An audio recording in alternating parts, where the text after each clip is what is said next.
Number 6 తెలంగాణలోని ఖమ్మం జిల్లాలో భారీ కూల్చివేత చర్యలు చేపట్టారు అధికారులు. వెలుగుమట్ల గ్రామంలో వినోబా నవోదయ కాలనీలో సుమారు 31 ఎకరాల భూదాన్ భూమిపై నిర్మించిన దాదాపు 600 ఇళ్లను ఫిబ్రవరి 24, 25 తేదీల్లో బుల్డోజర్లతో నేలమట్టం చేశారు. 1953లో భూమి లేని పేదల కోసం దానం చేసిన ఈ భూమిపై నకిలీ పత్రాలు, అక్రమ కేటాయింపులు వెలుగులోనికి వచ్చిన నేపథ్యంలో తెలంగాణ హైకోర్టు ఆదేశాల మేరకు ఈ చర్యలు తీసుకున్నట్లు జిల్లా కలెక్టర్ అనుదీప్ దురిశెట్టి తెలిపారు. కోర్టు స్టే ఉన్న 9 కుటుంబాలను మినహాయించినట్లు అధికారులు చెబుతున్నారు. తాత్కాలిక వసతి నిల్వ సౌకర్యాలను కల్పించామని పేర్కొన్నారు. అయితే 8 ఏళ్లలో అక్కడ నివసిస్తున్నామని, శాశ్వత పునరావాసం కల్పించాలని బాధిత కుటుంబాలకు డిమాండ్ చేస్తున్నారని ఈ ఘటనపై రాజకీయ విమర్శలు కూడా వ్యక్తమవుతున్నాయి.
బండి కలిస్తే ప్రసక్తి లేదు. బాండ్ కూడా ఉండే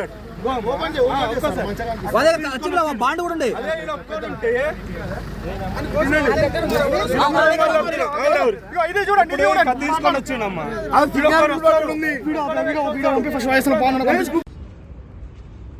జై శ్రీరామ్. తెలంగాణ రాష్ట్రంలో మరొకసారి నిరూపితమైంది హిందువులపైన అరాచకం అనేది ఎలా జరుగుతుందో. ఈరోజు మేడ్చల్ జిల్లా మేడ్చల్ నియోజకవర్గ పరిధిలోని ప్రతాప్ సింగారం గ్రామంలో ఒక ముష్కరుడు, ఒక ఇస్లాం మతానికి చెందిన విధవ అయ్యప్ప స్వామి దేవాలయం మరియు హనుమాన్ దేవాలయం ఎక్కడ ఉందో ప్రతాప్ సింగారంలో అక్కడికి వెళ్ళి మిడ్ నైట్లో ఈ టైంలో నమాజ్ చేసుకుంటూ అక్కడ దేవాలయాన్ని మొత్తం విగ్రహాలు పలగొట్టే ప్రయత్నం చేసుకుంటూ అక్కడ లైట్లని పలగొట్టే ప్రయత్నం చేస్తే మా యువమోర్చా నాయకులు ఎవరైతే అక్కడ ఆ సందర్భంలో అక్కడ గుడికి వెళ్ళిన ప్రాంతంలో ఉన్న కార్యకర్తల దగ్గరికి వెళ్తే వెంటనే చూసి అతన్ని ఆపడం జరిగింది. ఈ విషయం తెలుసుకున్న కార్యకర్తలు అందరూ కూడా బీజేపీ నాయకులు, యువమోర్చా నాయకులు అందరూ వెళ్ళి పెద్ద ఎత్తున అక్కడికి వెళ్ళి అతను దేహశుద్ధి చేసి పోలీసులు అప్పగించారు. మనం చూస్తున్నాం తెలంగాణ రాష్ట్రంలో ఇంతకుముందుకు ముత్యాలమ్మ టెంపుల్ కానీ, మొన్న పురాణపూర్లో శివాజీ మహారాజ్ ఎక్కడ ఉందో విగ్రహం ఉందో అక్కడ కానీ, మల్కాజ్గిరి సఫిల్గూడలో అమ్మవారి టెంపుల్ కానీ ఎక్కడ చూసినా కానీ హిందూ దేవాలయాల మీద, హిందూ అమ్మాయిల మీద, గోమాతల మీద ఏ విధంగా దాడి జరుగుతుందో. అయితే ఈ యొక్క రేవంతుద్దీన్ గవర్నమెంట్ వచ్చినప్పటి నుంచి అంతకుముందుకున్న కేసీఆర్ నిజాం గవర్నమెంట్ కానీ, ఈ రేవంతుద్దీన్ గవర్నమెంట్ ఉన్నప్పటి నుంచి కూడా హిందువులపైన విపరీతమైన దాడులు జరుగుతున్నాయి.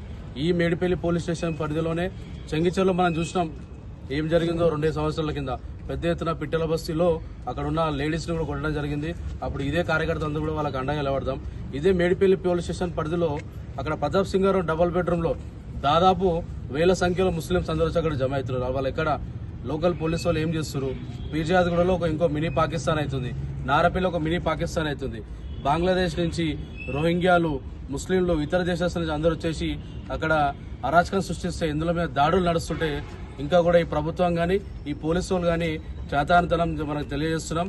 ఎవరైతే మిమ్మల్ని మా కార్యకర్తలందరూ ఎవరైతే వాని పేరు జుబేర్ అని చెప్తుండే వాడిని తీసుకొచ్చి ఇలా పోలీస్ స్టేషన్కి పోలీసులకు అప్పచెప్పి పిఎస్ కాడికి వచ్చి మా ఏనుగు సుదర్శన్ రెడ్డి గారు అందరూ స్పందించి వెంటనే ఇక్కడికి వచ్చారు. మేము ఒకటే డిమాండ్ చేస్తున్నాం, ఇలాంటి వాళ్ళపైన కఠినంగా కేసులు పెట్టి వాళ్ళని పీడీ యాక్ట్ వేసి లోపల వేయాలని చెప్పి డిమాండ్ చేస్తున్నాం. యువమోర్చా కార్యకర్తలు కానీ, బీజేపీ కార్యకర్తలు కానీ, హిందూ ధర్మానికి ఏమైనా, ప్రజలకి ఏమైనా ఇల్లీగల్ గా మైగ్రెంట్స్ ఎవరైతే ఉన్నారో, మొన్న బాలాపూర్ లో సభ పెట్టినాం మనం, చలో బాలాపూర్ అని చెప్పి రోహింగ్లా ఎల్లగొట్టాలని చెప్పి మేము పైకి విశ్వ హిందూ పరిషత్ భజంతలో ఇష్యూని తీసుకెళ్తాం.